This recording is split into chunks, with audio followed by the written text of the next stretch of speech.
मला अतिशय आनंद होतोय की 21 तारखेला युवा शक्ती जागर यात्रेची सुरुवात सन्माननीय मुख्यमंत्री देवेंद्र फडणवीस साहेब, त्याचबरोबर प्रदेशाध्यक्ष रवींद्र चव्हाण साहेबांच्या हस्ते झाला. आणि मागच्या 2-3 दिवसामध्ये मी नवी मुंबई, पनवेल, रायगड उत्तर, दक्षिण, रत्नागिरी उत्तर आणि आज चिपळूणमध्ये आहे. आज सकाळपासून विशेषतः आम्ही सुरुवात केली तेव्हा खूप चांगल्या मंदिरांना, देवस्थानांना भेटी दिल्या.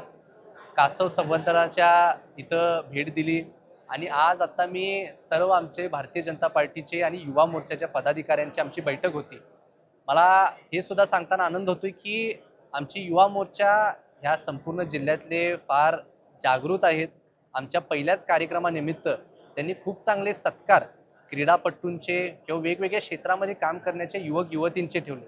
त्या बाबतीत मी त्यांचं अभिनंदन करतो. त्याचबरोबर आमचे सर्व वरिष्ठ नेते मंडळी, उपस्थित सर्व जिल्ह्यामधले आमचे पदाधिकारी खूप चांगल्या पद्धतीने त्यांनी स्वागत किंवा ह्या संपूर्ण दौऱ्यासाठी सहकार्य केलेलं आहे. खूप चांगली रचनासुद्धा या संपूर्ण दौऱ्याची झालेली आहे आणि इथून पुढच्या कार्यकाळामध्ये आम्हाला युवा शक्ती संघटन जे आमचं आहे हे फार मजबूत होईल अशी मला खात्री आहे. खेळाडू ते राजकारण हा प्रवास. खेळाडू ते राजकारणाचा प्रवास मी आता थोडक्यात सांगितला. फार मजेशीर आहे. वेगवेगळ्या क्षेत्रांमध्ये काम करण्याचा अनुभव तुमची पर्सनॅलिटी डेव्हलपमेंटमध्ये तुम्हाला फार उपयोगी येते.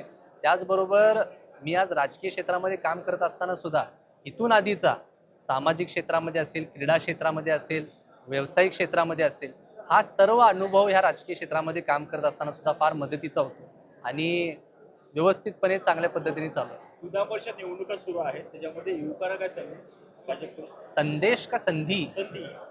आपण सर्वजण बघताय. आता माझ्याबरोबर इथं शुभमजी उभारले. आता त्यांचं वय 30 आहे आणि आज ते आमचे एक लोकप्रतिनिधी भारतीय जनता पार्टीचे आहे, परंतु ते युवा मोर्चाचे पदाधिकारी आहेत.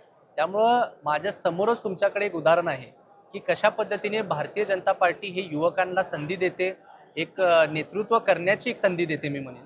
कारण ह्या वयामध्ये इतकी मोठी जबाबदारी मिळणं किंवा एखाद्या संविधानिक पदावरती जबाबदारी मिळणं हे अत्यंत महत्त्वाचं असतं आणि ह्या वयापासनं त्यांची जी पायाभरणी आहे ही सुरू झाल्यामुळं येणाऱ्या काळात ही सर्व पिढी आमची खूप चांगल्या पद्धतीने रत्नागिरी जिल्ह्याचं नेतृत्व करतील मला खात्री आहे. शेवटचा प्रश्न आहे. प्रशांतवांचं कौतुक केलं, वाशी डेअरीला भेटी दिल्या.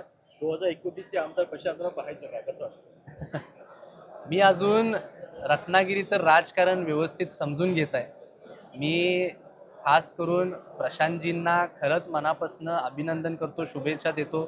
त्यांनी त्यांच्या राजकीय जीवनामध्ये तर खूप चांगल्या पद्धतीने कामकाज करत आहेत, पण त्यांच्याकडनं मला वाटते आमची युवा पिढी राजकारणापेक्षा जास्त समाजकारण शिकते.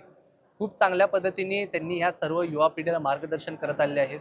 वेगवेगळ्या क्षेत्रांमध्ये काम करत असताना सुद्धा त्यांनी असे एक्झाम्पल सेट केले आहेत ज्यातून आमची युवा पिढी त्यांच्याकडनं प्रेरणा घेऊ शकते. मी 100% एक भारतीय जनता पार्टीचा पदाधिकारी म्हणून पक्ष जो काय त्यांच्यासाठी निर्णय घेईल मी ठामपणे त्यांच्यासाठी नेहमी उभा राहणार आणि त्यांच्या पूर्ण प्रचार परिसर जो काय करायला लागेल तो करणार.